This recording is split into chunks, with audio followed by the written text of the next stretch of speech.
Alright, welcome back to the channel. Warhammer Man back in the studio, and today we're going to be taking a look at Games Workshop's annual report. If you're new to the channel, make sure to like and subscribe for Warhammer 40,000, Kill Team Necromunda, Age of Sigmar, warcry, and some Horus Heresy content as well. Reactions, reviews, and news, painting, modeling, conversion, magnetization, tutorials, pretty much anything to do with the hobby. But today we're going to be doing something a little bit different. Might not be up everyone's alley, but for those of you who are interested, this is going to be a very useful video, as it will give some direct insights into the overall health of Games Workshop as a corporation. So we see here we have the annual report. This is released once per year. There's also a semi-annual report as well. So we get one of these every 6 months, one for the previous 6 months, and then one like this one for the 52-week period. So essentially what we do here, and if you're not familiar also, my background is in business finance, so this is all right up my alley, and I do quite a bit of financial analysis, technical as well as fundamental. So in this case, we're going to be taking a look at the fundamental analysis of the balance sheet, earnings report, etc. Essentially just the overall statement released by Games Workshop, and because they are a publicly traded company, all of this information is available to the public. So just looking at the initial statement here, it is 25 pages. I'll have links down below if you want to take a look at this. I'm also going to be using some various programs, etc., just to give some basic like graphs and charts along the way. This is going to be sort of a summarized version, and then I will have a second video that comes out for the real finance nerds out there, where I really dive into everything and give some potential head and tailwinds as well. But that can take probably upward of an hour. I want to keep this one relatively short for those people that are sort of interested but don't want the full deep dive. So this is the 25-page release. There'll be a link down below if you want to check this out. But this is our press announcement from Games Workshop Group PLC, and it is dated July 26th, 2022. This is, of course, the annual report for Games Workshop Group PLC. Games Workshop, or the group, announces its annual report for 52-week period to the 29th of May, 2022. So this was released on July 26th. And it is for the 52-week period, or 1 year, leading up to May of 2022, May 29th. So we see here just some basic financials here. So we have two different columns here. On the right, we have the 52-week period to the 29th of May 2022. So we'll call that the 2022 year end. And then we have also the 52-week period to the 30th of May 2021. And that would, of course, be the 2021 year end. All of the numbers here are denominated in British pounds. It's possible I'm going to say dollars at some point in time. I am obviously American. I'm sure you can tell by my accent or lack thereof, depending on where you live. So don't worry about that. I'm not doing any random conversions between dollars and pounds or anything like that. All of the data stated will be in British pounds. So first and foremost, we have the core revenue numbers. So we had 353 in 2021. We have 386 in 2022. So we saw a roughly 10% increase in core revenue, as predicted, as expected. So right along lines with what we were expecting to see, about 10% growth in revenue. Then we see the breakdown between licensing revenue. On top of that, went from 16 to 28. This is basically just them collecting licensing fees to allow other companies to use the IP. So that went from 16 to 28. So that went up by almost double. So we have the revenue at 414.8 in 2022 and 369.5 in 2021. So again, we see a roughly 45 million increase in that. And that is somewhere around like a 12-13%. And then we see there's some other things on here, like revenue at constant currency. Essentially all that does is just adjust for currency fluctuations throughout the period. It's not going to make a big difference here. We're not worried about that. Then we have the core operating profit, which was 136.7 million in 2021, and we saw it decrease to 131.7 million in 2022. So we know that the core business of Games Workshop, compared to the previous year, made less money. So they made more money last year than they made this year, but they're still profitable. They're still making money. And then when we factor in the licensing operating profit, was 15 million the prior year, 2021, and now it's 25 million. That actually offsets the decrease in profit from the core business. So we actually see the operating profit total with everything factored in is 151 in 2021 and 157.1 in 2022. So by the time you factor in the licensing revenue, they did actually make more profit than the prior year. And this is important because what you want to see is companies' revenue increasing over time, companies' profit increasing over time, and just overall sustained healthy growth. That's what you want to see as an investor in a company, knowing that essentially if you invest in the company today, that in the future your investment will likely be worth more money. And the way that this is typically calculated is one of the various multiples used in the finance world, something to the effect of, PE ratio, or, in non-profitable businesses, you might see like price to sales, but essentially price to earnings is a great way to measure a company, and then you can extrapolate that into the future based on whatever multiple is standard for the industry or market to get a rough value for the company. And then you can look at it and say, is it undervalued or overvalued? What do I expect it to be in the future? Am I getting a good price on it? Is now a good time to invest? So that being said, this is our basic breakdown right here. The last part that we have here is essentially net increase in cash. So that is basically 79 million. Prior year was 93 million. So that is basically a pre-dividend cash that they have left over, and then they will disperse a portion of that in the dividend. Essentially we have the earnings per share breakdown, which was 372 pence in 2021. Again, these are denominated in millions, and 391 this year for an increase. And then the dividends per share declared was going to be 235 in 2021, and again 235 in 2022. And we know in 2021 they missed and were only able to pay 185 pence, but in 2022 they exceeded the 235 and were able to pay 285. So they paid out larger portion of their profits in dividends. So what does that essentially mean? It means when it's all said and done, they had a bunch of extra profits left over, and now they decide, what are we going to do with all this money that we made this year? We can either give it to our investors, aka the people that own company, via a dividend, which is basically just money going back to them per share that they own in the company, or we can reinvest it in the company in new equipment, etc., to grow over time. And we'll talk a little bit about that and how that worked out on this specific year as well. So, and then obviously we know Kevin Roundtree is still the CEO. He put out a statement and said, "It's been another astonishing year. I once again take great comfort that some things don't change. Our staff and customers love Warhammer. I thank you all for helping make this another very successful year." So when we look at the numbers right here, we see overall pretty much beats on things, but this doesn't give us a great representation or accurate idea what's going on, just because 2022 was such a crazy year and was not typical. So what we're going to do is actually jump over and take a look at something different. There's another 24 pages of this that we're going to look at in a more in-depth video, discuss some of the headwinds, some of the areas where GW fell short, and then some of the areas where they exceeded expectations, and what we can expect going into the future from them based on this 25-page document. But I'm going to save that for the more in-depth video. So we are jumping over here now to Trading View. This is a program that is available for free. You can go ahead and check it out. It allows you to look at technicals and fundamentals for companies and provide some nice tools for essentially doing your analysis. So here we have the overview of the financials of Games Workshop Group PLC ORD 5P. And if you're curious what the ticker symbol is so that you can follow along or check this out on your own, it is GAW.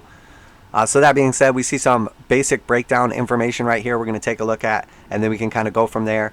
So we see initially the market capitalization is 2.5 billion British pounds. So that is all of the total value of the company. And then we see the dividend, this year's yield was 3.74%. So if you basically owned one stock, you would, at the end of the year, at the dividend payment date, by the end of the year, you would have received 3.74% of your investment. So if you had $100 invested, you would essentially receive a profit share from Games Workshop of $3.74. which is good, and it's it's a record for this year. So and then we see the price to earnings ratio of the trailing 12 months. We discussed that just a little bit there, and essentially all that does is takes the price of Games Workshop stock and then compares it to the earnings, and then gives you a ratio. And then you can look at the historical percent for that industry, for that field, etc., or for the market in general, and then get a rough idea. Is this company currently priced high or priced low? Is it overvalued or undervalued? And the historical number is around 20. Is not crazy. It's definitely on the higher end, and especially on the higher end for UK companies. So definitely on the higher end, even after a substantial decrease in the stock price. And then we see the basic EPS over the trailing 12 months is 3.91 GBP. So let's look at the actual breakdown here and see what's going on. So essentially we have 2017, 2018, 2019, 2020, and 2021 numbers. So what we're looking at right here is our revenue, our net income, and then our profit margin percent. This is something that is highly discussed and highly controversial for Games Workshop, as they do operate at an extremely high profit margin percent in comparison to most companies or most fields. But historically, we don't want to compare Games Workshop to Walmart. We want to compare Games Workshop to Games Workshop or something similar. So in this case, we're going to compare it to itself. We saw in 2017 the revenue was 221 million. Net income was 59 million. So they sold 220 million worth of stuff, and when it was all said and done, their net income after paying all their bills was 59 million. So they sold 221 and they kept 59 when it was all said and done, and that gives you your profit margin, which is essentially the income percentage of the total revenue, and in this case it is 26.8%. So they make about 27% profit margin on their sales as a whole company in 2017. Then in 2018 we see it increasing to 256, 65, and profit margin of 25. So a nice little increase of about 30 million in revenue and an increase of about 6 million in income. And then we see it's trending up over time here, which is why it's nice we have this little chart here. So we have the revenue at 269 in 2019, net income at 71, and again profit margin at 26. So the average profit margin for a Games Workshop historically, at least for this 5-year period we're looking at, or the last 3 years we've already looked at, is around 26%. So in 2020, part of the reason that I don't like using just a single year's numbers comparing to the prior year is last year was obviously an anomaly. So if we take a look at that, we see that Games Workshop's revenue jumped massively. Prior to that, it was 221, then 256, then 269. So it was gaining, but not crazy. And then it went from 269 to 353. So we saw a massive jump in their total revenue. And then the net income, again, jumped from 71 million to 122 million. So we saw massive, massive increases in these numbers. And then on top of that, we actually saw Games Workshop profit go from that historical 26% up to 35% profit margin, which means for every $1 worth of product they sold, they kept 35 cents, which is extremely, extremely high. Now, that being said, obviously the changes between 2019 and 2020 had to do with a one-time event that we will likely never see again, or at least hopefully not see again. So those numbers are going to be considered an outlier, but we would expect to see a leveling off and then continuation of growth in a healthy company. So now if we look at our 2021 numbers, which is the numbers that were just reported, which we were calling the 2022 period end. So this is the 2021 year, but instead Games Workshop does not go from January to December. They go on their own time frame. So rather than like a calendar year, they're using what's called a fiscal year. So that fiscal year is what ended in 2022 and the relevant numbers that we're looking at here. So we see again the revenue lining up 414 million like we saw on Games Workshop statement, net income of 128 million, and then the profit margin is 30.95%. So essentially we saw the 353 revenue go up to 414. So a nice respectable increase. We saw the net income go from 122 to 128. A rather meager increase of only 6 million, which is good, but relative, it's not that good. If your revenue goes up from 353 to 414 and your profit margin is roughly 30 to 35%, you should see your net income increase at roughly the same pace. So what we see here is a divergence between these numbers. We see the revenue go up substantially, we see the net income barely go up, and we see the profit margin percent come down. So what does that actually mean? It means that Games Workshop, even after all the price increases and everything they've done, is actually spending way more money on operations or behind the scenes expenses than they're making percentage-wise in profits. So over the last year, they sold a ton more product or the same amount of product at higher prices. So by raising the prices and selling the same amount of product, they essentially have increased their revenue, but the net income itself has barely gone up, which means of the massive increase in sales that they've had, they've only been able to hold on to a fractional percentage of it. Still not necessarily a bad thing. We just see, obviously, everything is trending to the upside, but the profit margin dropping off here. Now, because we saw a jump from 26 to 35% almost, it's not crazy to think we would come back down to around the middle, 31%, and then kind of level off there. And in time, I think it's realistic that we would see actually this number continue to decrease, the profit margin percent. So that being said, that is our income statement. Next, we're going to look at the balance sheet. The balance sheet gives us just a basic overall health of the company. So we have three things we're going to look at here. Total assets, which is just all of the, equipments, buildings, any manufacturing things that they have, anything that's basically owned by the business. And then we have total liabilities, which is essentially just debts that they have to pay, things that they essentially have to pay off. Whether it's just a piece of this equipment or a building that they have owned for years and they're just slowly paying down over time, etc. And then the debt to asset ratio is 25%. So essentially what that's telling us is that their debt in comparison to their assets is 1/4. So if something went wrong, all of a sudden Games Workshop said, oh no, we need to get out of the business, we need to pay our debts, this business is just not useful anymore, and they sold all of their assets, they would get roughly 118 million. Obviously it would be less than that depending on how motivated they were as a seller, etc. But the total liabilities would be 30 million. So they would easily be able to pay off all of their liabilities, and then when it's all said and done, they would have somewhere around like 80 million left over. So that is good. That's what you want to see for a healthy company, a low debt to asset ratio. So next we're going to look at the dividend. So we talked a little bit about the dividend. So the dividend as a percent yield for the trailing 12 months is 3.37%. Essentially what that's telling you is that for every dollar you put in, you're getting back $3.37 roughly in a dividend or a payout as like a profit share from the company. So what that means is Games Workshop keeps some of the profits, and then all the investors get some of the profits as well. And then the last X date was August 3rd, 2022. So it just passed, obviously. And then we see here actually something that I don't love here. So we see this little chart right here, and it says the earnings retained, and that is our gray area right here. And then it says the payout ratio of the trailing 12 months, and that is 90.71. So what that means is of all the profits that Games Workshop made, they actually took 90% of those profits and gave them out to shareholders. So they only kept around like 9 or 10% of their profits to run their business. So because their balance sheet's in nice shape and they have a nice cash position, it's not necessarily a big deal. They discuss it a little bit more in the earnings report, but typically you're going to see something closer to like 30%, 50%, maybe 75%, because what you want to see is actually the company reinvesting in themselves and reinvesting in growth over time. Now we know Games Workshop has not had any problem growing over the last few years, and they are doing record sales and record profits as well, but we want that to continue, and part of that continuing is a company reinvesting in itself. It is possible that the 9% or 10% they kept is more than adequate.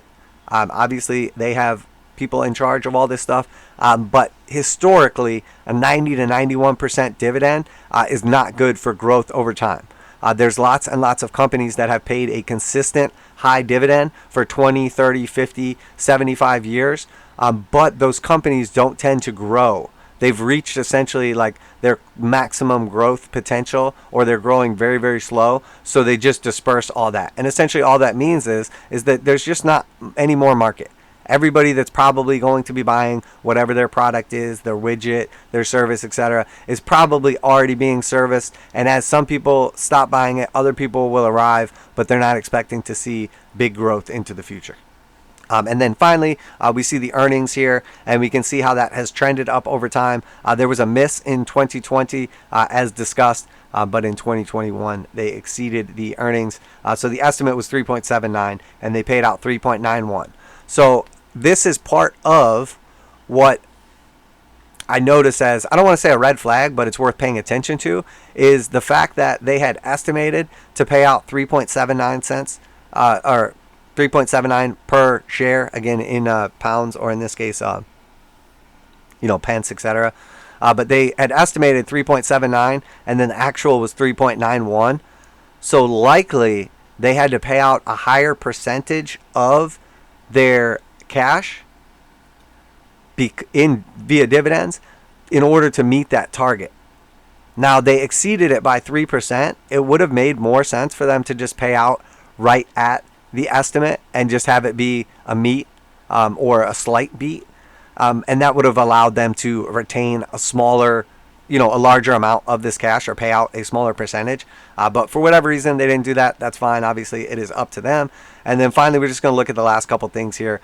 We have our cash flow. Obviously cash flow has been going up over time, and then we see investing and financing have been going down over time, so that is fine. No red flags there. And then finally we see our revenue, and the revenue 2018 was 256, 269 in 2019, 353 in 2020, and then we went to 386 in 2021. And we saw the last two were actually misses, but this one was a meet. All right, so that is the most important portion of the breakdown. I think the overall summary that we get here from what we're seeing is that Games Workshop is a healthy company. It is growing over time, and they are maintaining nice profits and nice profit margins. So without a doubt, when you're looking at fundamentals of a company, sustainability going into the future, and then if you're speculating on the price of the stock itself or investing based on the dividends received, everything here looks good and is what you want to see. There are a couple things worth paying attention to. There's obviously some side of issue going on in the year that just finished that has a massive increase in their costs in relation to their additional revenue, and what that is doing is it's decreasing their net profit percent, which was already at a historically high level here at around 35 compared to our previous years of like 26. So it's not crazy to think that we have reverted to the mean around 31, and that actually probably over the next 6 months or a year, they will actually see that come down closer to like 28 or 29, somewhere closer to the historical mean.